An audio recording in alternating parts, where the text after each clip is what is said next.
Okay guys, when we talk about doing a floor pan push or doing separation of a dash lift, sometimes depending on the 8-post tower assembly, after we've made our cuts, sometimes we can't get enough push to the ground, and what we can do is do a floor pan push, which is to open up the floor pan, which opens up that seat back to get that person out. The idea behind this is to know where to make a cut on my rocker panel so that I can use, especially if it's a unibody or a space frame vehicle, the reinforcement bars that attach the seat to the car. The idea is to find where that is and best make a cut where the seat will either drift down or drift up depending on its orientation, whether it's on the top or if it's on all four wheels.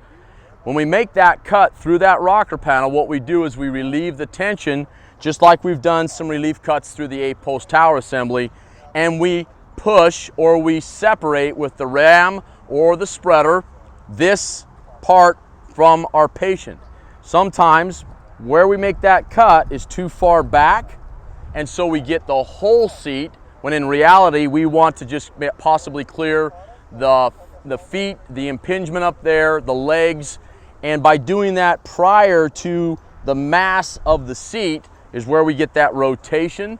And this is just another option called the floor pan push or floor pan creation. It just opens it up this direction. It's another opportunity to remove space or create space for this vehicle. And if I cut in the middle of the car, remember that oftentimes we may not have our B-post totally removed here. It's still intact right here.